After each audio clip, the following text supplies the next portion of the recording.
بسم اللہ الرحمن الرحیم الحمد للہ رب العالمین وصلی اللہ علی سیدنا محمد وآلہ الطاہرین اللہم صلی علی محمد وآل محمد واللعنۃ الدائمۃ علی اعدائہم اجمعین۔ ہمارا جو موضوع گفتگو رہے گا انشاءاللہ ان 4-5 دروس میں، وہ ہے جمع قرآن، کہ قرآن کیسے جمع ہوا اور کس نے جمع کیا۔ جب مجھے یہ موضوع دیا گیا تو اس حوالے سے اچھا لگا کہ یعنی برادران کو تفصیل سے مطلع ہونا چاہیے کہ قرآن مجید ہم تک کیسے پہنچا ہے، کس کی محنت تھی، کب جمع ہوا۔ جس طرح ہم ائمہ معصومین علیہم الصلاۃ والسلام کی ولادت، شہادت، ان ایام کو جاننا چاہتے ہیں، ان کے ولادت کے وقت کے فضائل کو جاننا چاہتے ہیں، ان کی شہادت اور مصیبت کو جاننا چاہتے ہیں، تو دوسرا شکل ہے قرآن مجید۔ تو قرآن مجید کے اوپر ایمان رکھنے والوں کو کم از کم اتنی معلومات ہونا ضروری ہیں کہ قرآن مجید کب اور کیسے جمع ہوا، کن مراحل سے گزرا۔ اور پھر جب برادران نے بتایا کہ آن لائن دیا جا رہا ہے اور عوام بھی اس کو سن رہی ہے، تو مزید یعنی اس میں خوشی کا احساس ہوا کہ چلو پبلک تک بھی یہ بات جا رہی ہے۔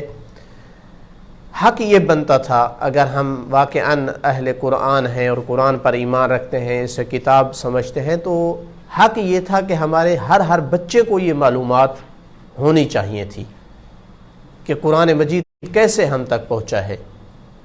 یعنی آج کل سوشل میڈیا کا دور ہے، اللہ نہ کرے کہ کوئی بھی شبہ چھوڑ سکتا ہے کہ تمہارا تو قرآن یہ درمیان سے لکھا گیا ہے، جیسے بعد میں تورات اور انجیل جو ہے بعد میں لکھی گئیں 100-200 سال غیب ہونے کے بعد، اور ان میں تحریف کر دی گئی۔ تو آپ کو کیا پتہ ہے کہ قرآن مجید جو ہے وہ یعنی تواتر کے ساتھ رسول اللہ صلی اللہ علیہ وآلہ وسلم سے آئے۔ بلکہ مسلمان ہونے کے ناطے سے تو حق بنتا تھا کہ اصلاً اس کو ہمارے اسکولوں کے کورس میں داخل کرنا چاہیے تھا اس مطلب کو۔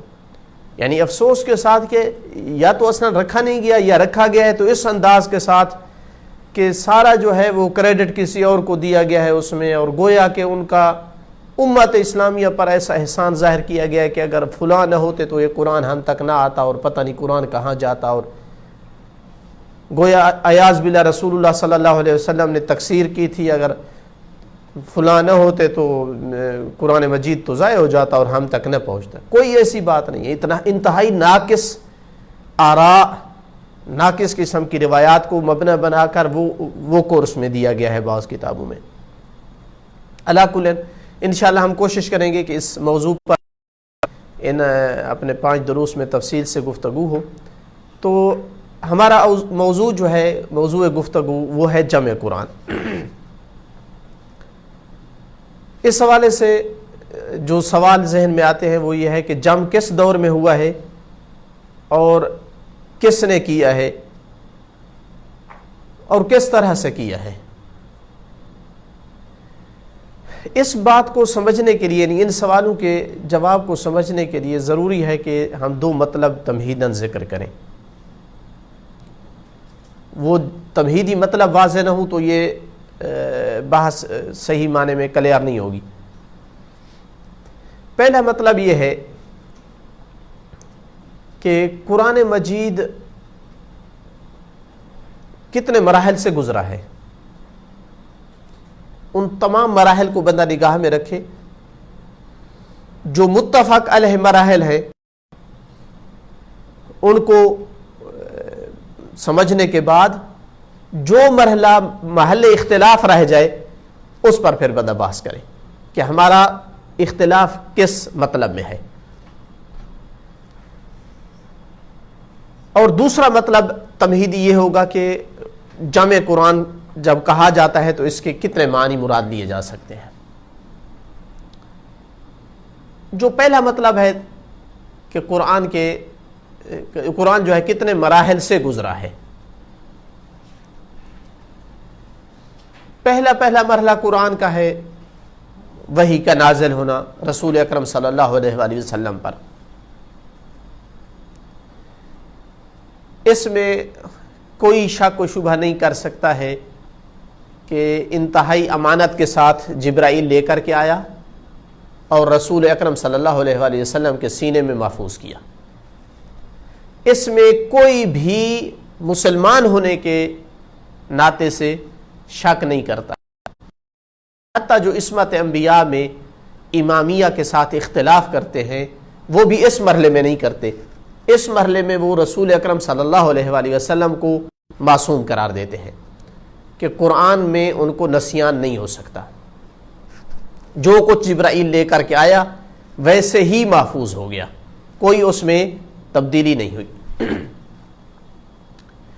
دوسرا مرحلہ تبلیغ کا، رسول اکرم صلی اللہ علیہ وآلہ وسلم کا لوگوں تک پہنچانا، اس میں بھی کسی کو اختلاف نہیں ہے کہ رسول اکرم صلی اللہ علیہ وآلہ وسلم نے جس طرح حفظ کیا ہے اسی طرح لوگوں کو من و عن وہی قرآن جو جبرائیل لے کر کے آیا تھا وہ لوگوں تک پہنچا دیا ہے، چونکہ نصوص قرآنی ہیں متعدد آیات،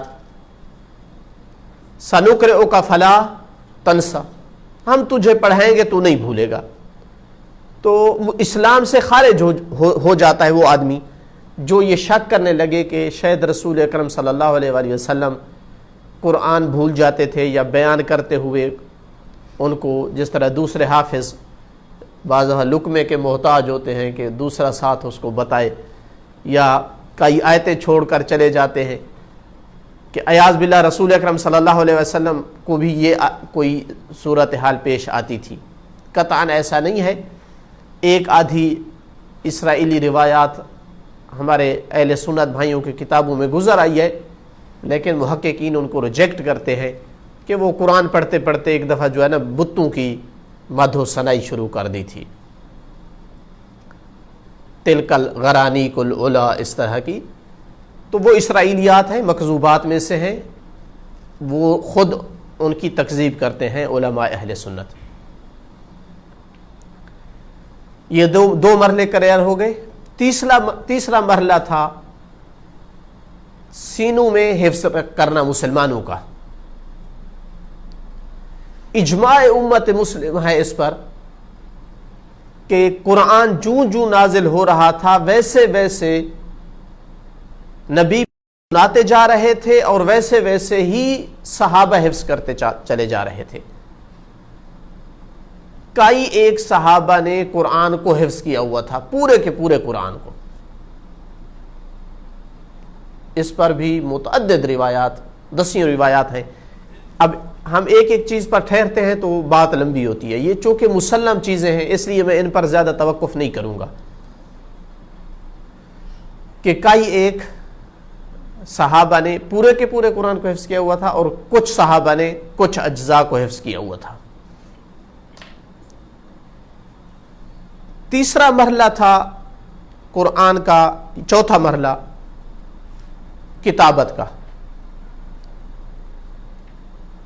اہل سنت، شیعہ، تمام مصادر میں یہ روایات ہیں کہ رسول اکرم صلی اللہ علیہ وآلہ وسلم اللہم صلی علی محمد وعلی محمد جب آیات نازل ہوتی تھیں تو لکھوا دیا کرتے تھے،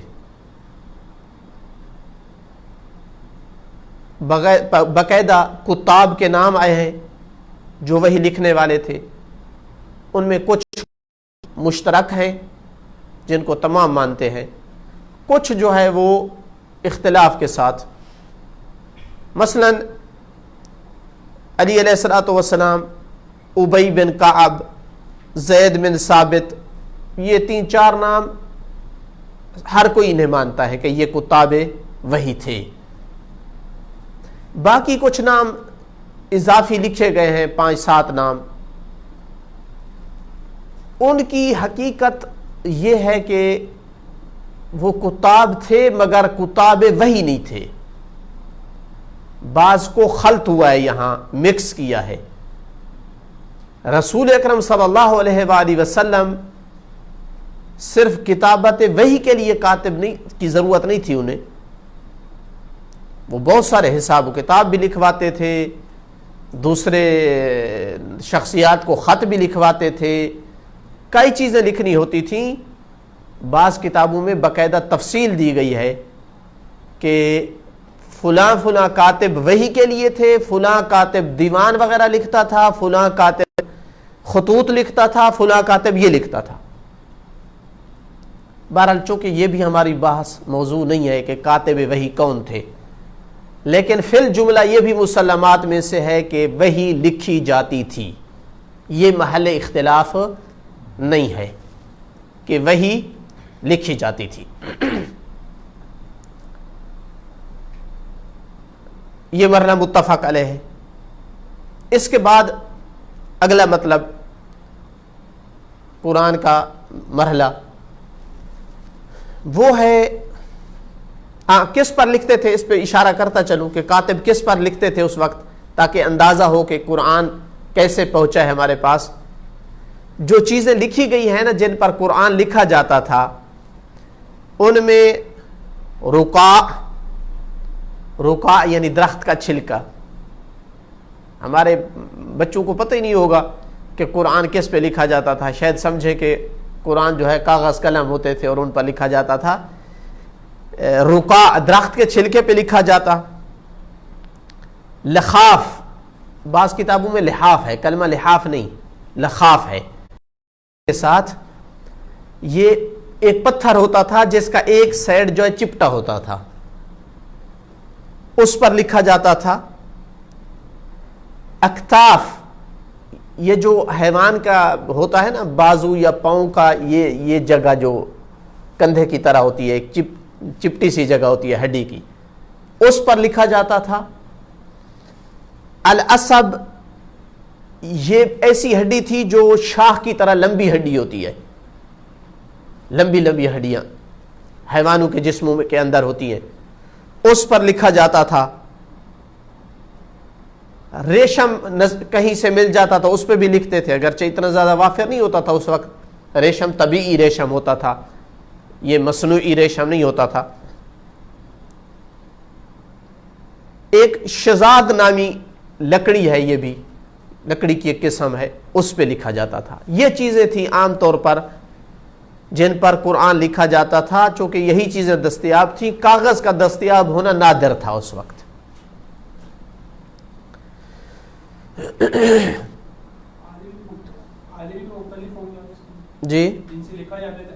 جی آلے بھی مختلف ہوتے تھے، سیائیاں بھی پتہ نہیں کس کس چیز کی بنائی جاتی تھیں۔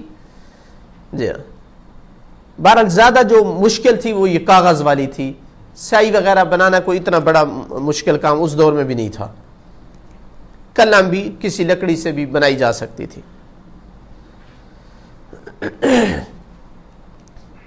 تو عرض کیا اس پر متعدد روایات ہیں، دسیوں روایات ہیں جن سے ثابت ہوتا ہے کہ کاتب وحی تھے اور وہ وحی لکھتے تھے۔ لیکن بعض اسماء جو ہے وہ متفق علیہ ہیں، لیکن بعض اسماء جو ہے ان میں اختلاف ہے، لیکن ہمارا یہ ٹاپک نہیں ہے، یہ صرف تمہیدی گفتگو ہے۔ اگلا مرحلہ اس کا جو عرض کرنا چاہ رہا تھا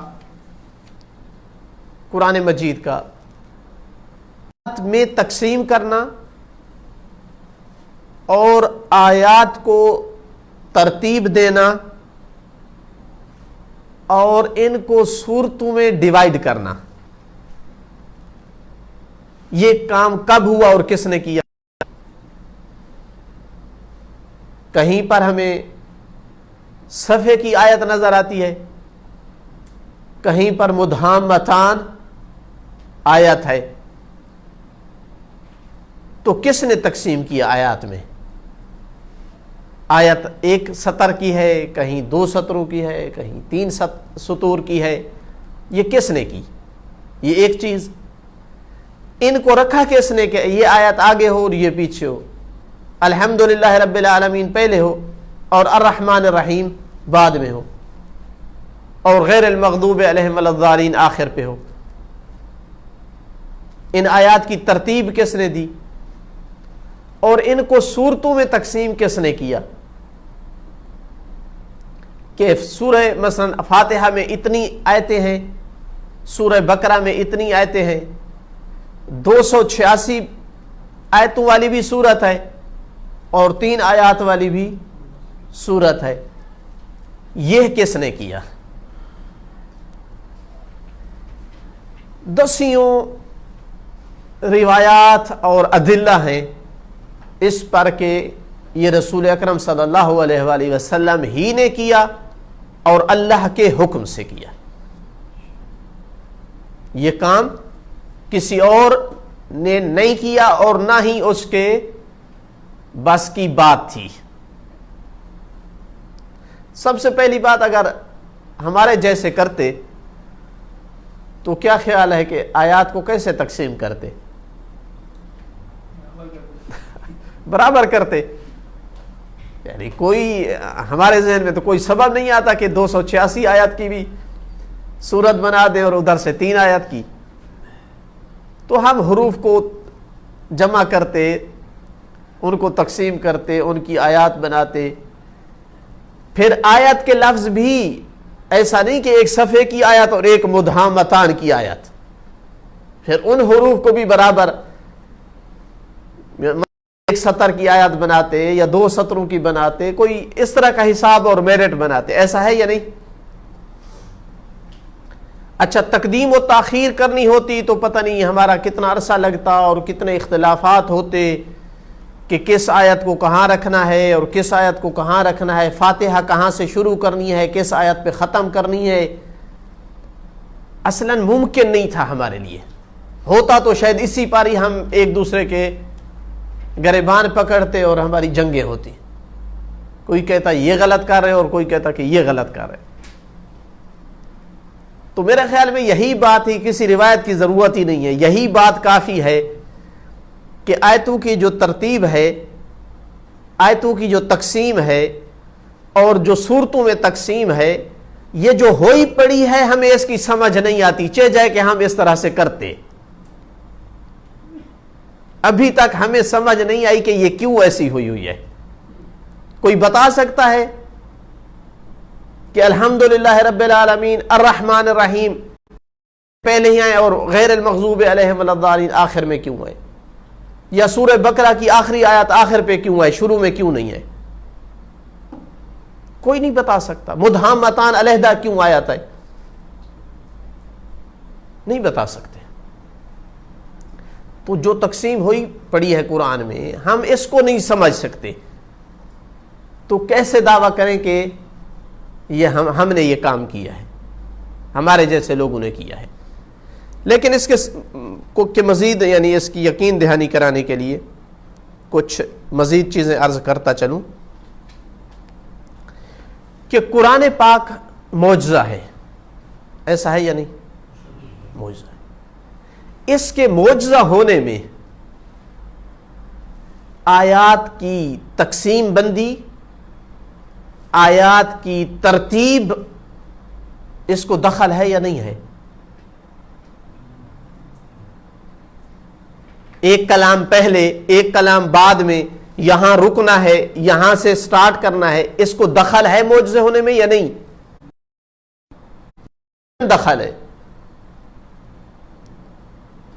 ورنہ تو بعض دفعہ کہہ نہیں دیتے کہ جو بات اس نے پہلے کرنی تھی بعد میں کر دی اور جو بات کرنی تھی وہ پہلے کر دی. جہاں خاموش ہونا تھا خطیب نے وہاں اس نے گیئر لگا دیا اور جہاں اس نے جانا تھا وہاں ٹھہر گیا. عرب ان چیزوں کو محسوس کرتے تھے، یہ حصہ تھی بلاغت کا.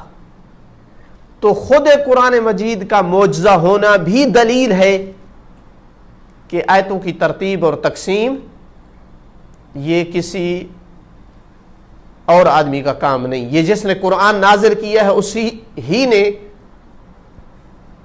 یہ ترتیب بنائی ہے.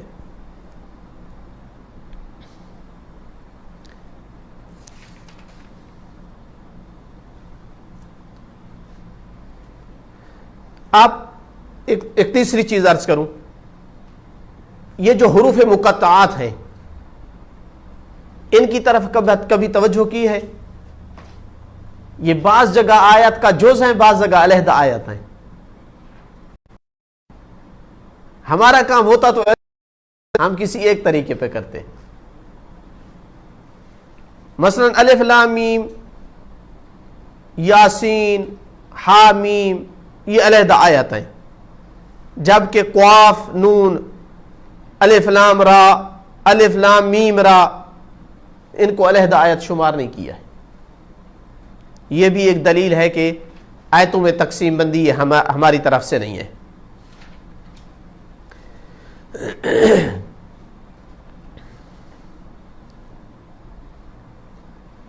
خود قرآن مجید میں بعض آیات ہیں جو اس پر دلالت کرتی ہیں. کتاب احکمت آیاتہ ثم فصلت، قرآن کہہ رہا ہے کہ جس کی آیات محکم ہیں، پہلے ان کو محکم کیا گیا اور پھر ان کی تفصیل دی گئی. یا دوسری ایک آیت وَمِنْهُ آیات محکمات ہن ام الکتاب وَأُخَرُ مُتَشَابِهَاتٌ، یعنی قرآن مجید کی آیات کچھ محکم ہے اور کچھ متشابہ ہے. اس کا مطلب ہے کہ یہ آیات اللہ تعالیٰ ہی نے تقسیم بندی کی ہے، کچھ آیات محکم کچھ متشابہ. اگر قرآن کو ویسے چھوڑ دیا جاتا بغیر آیات کی تقسیم بندی کے تو خود قرآن کو تو اس وقت نازل ہوتے وقت یہ کہنے کا حق نہیں تھا کہ کچھ آیات محکم ہے اور کچھ متشابہ ہیں. یہ تب ہی کہا جا سکتا ہے جب قرآن نازل ہوتے ہوئے تقسیم بندی کی جا رہی ہو. روایات میں جائیں تو بہت ساری روایات ہیں کہ جو اس معنی پر دلالت کرتی ہیں. احمد ابن حنبل نے یہ روایت نقل کی ہے مسند میں عثمان ابی العاص سے. وہ کہتے ہیں کہ میں رسول اکرم صلی اللہ علیہ وآلہ وسلم کے پاس بیٹھا تھا تو رسول اللہ صلی اللہ علیہ وآلہ وسلم نے فرمایا آتانی جبرائیل فآمرنی ان اضع هذه الآیہ فی هذا الموضع، کہ جبرائیل آیا اور مجھے کہا کہ یہ آیت فلاں جگہ پہ رکھو، ان اللہ یأمر بالعدل والإحسان وإیتاء ذی القربى وینہی عن الفحشاء والمنکر. تو اس کا مطلب ہے جبرائیل بتاتا تھا کہ یہ آیت فلانی آیت کے ساتھ رکھنی ہے. تو خود آیت کی تقسیم بندی بھی تھی اور آیات کی ترتیب بندی بھی تھی کہ کس آیت کو کہاں رکھنا ہے. یہ بھی جبرائیل کی رہنمائی سے ہوتا تھا، یعنی اللہ تعالیٰ کی رہنمائی سے. مجمع البیان میں بھی اس طرح سے ایک روایت ہے ابن عباس سے کہ یہ آیت اتری واتقوا یوما ترجعون فیہ الی اللہ. جبرائیل نے رسول اکرم صلی اللہ علیہ وآلہ وسلم سے عرض کیا کہ اس کو آیت نمبر 200 بقرہ کی آیت نمبر 286 کے طور پر رکھ دیں، یعنی حتی آیت کا نمبر بھی اور سورہ بقرہ میں. تو یہ روایات اور بھی متعدد روایات ہیں. یہ روایات بھی، قرآن کی آیات بھی، عقل بھی یہی بتاتی ہے کہ یہ اللہ تعالیٰ کی جانب سے اور رسول خدا صلی اللہ علیہ وسلم کے عمل سے ہوا. اسی وجہ سے سیوطی نے اور غیر سیوطی نے بھی کتاب ہے ان کی الاتقان فی علوم القرآن، اس میں لکھا ہے کہ اجماع اور نصوص ہیں اس پر، اجماع بھی ہے اور نصوص ہیں اس پر کہ آیات کی ترتیب توقیفی ہے، اللہ تعالیٰ کی جانب سے ہے، یعنی تقسیم بھی آیات میں تقسیم کرنا اور آیات کی ترتیب دینا بھی یہ توقیفی ہے. اسی طرح قاضی ابو بکر الباقلانی نے بھی انتصار میں کہا ہے کہ یہ چیز واجب تھی کہ یہ جبرائیل کی رہنمائی سے کیا جائے.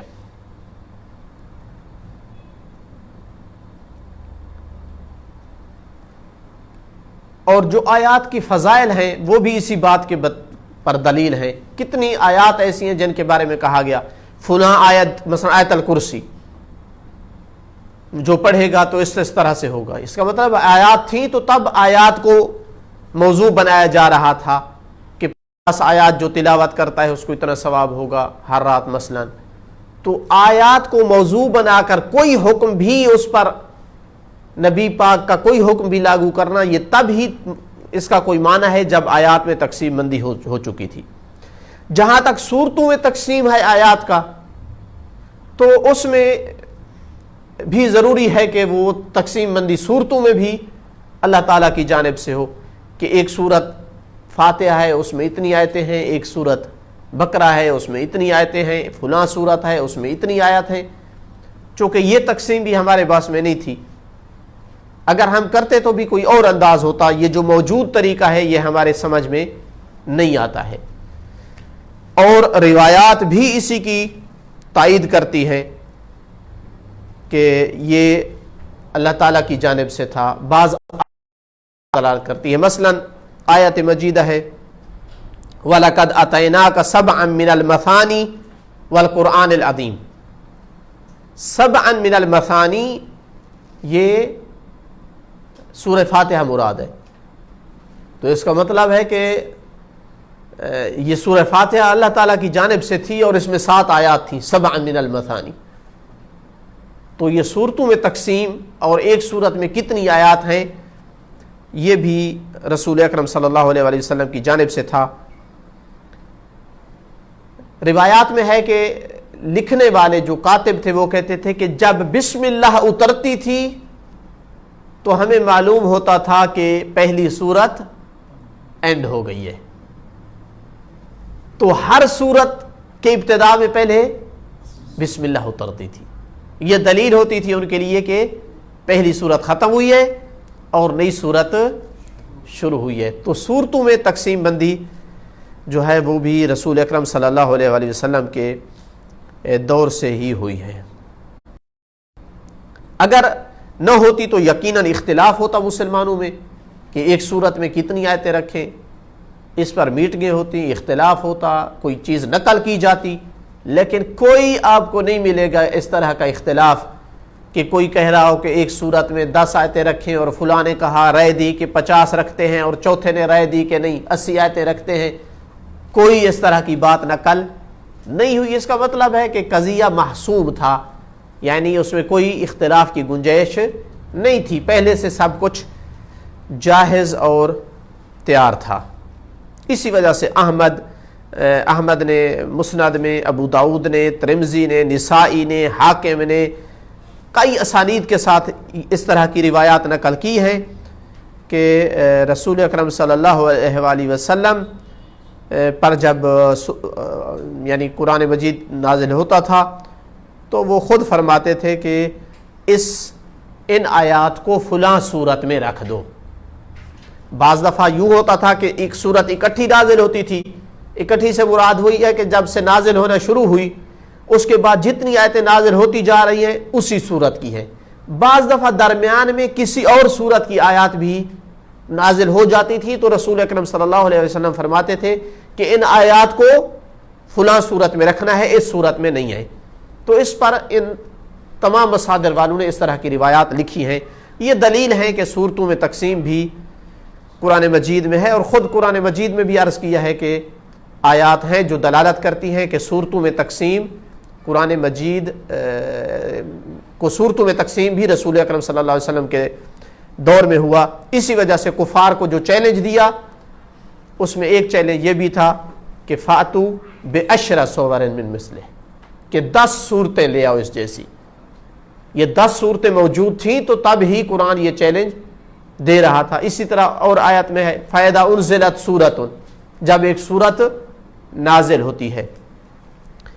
تو یہاں تک میرا خیال میں مسئلہ واضح ہو گیا کہ قرآن مجید کا سینوں میں محفوظ ہونا، حفظ ہونا، قرآن مجید کا لکھا جانا، قرآن مجید کا آیات میں تقسیم ہونا، آیات کی ترتیب بندی ہونا، پھر اس کا صورتوں میں تقسیم ہونا، یہ سارا کا سارا نبی اکرم صلی اللہ علیہ وآلہ وسلم کے دور میں ہوا۔ اس پر 10 ادلہ ہیں، میں نے چند ایک ذکر کی ہیں جو موجب قطع اور یقین ہیں۔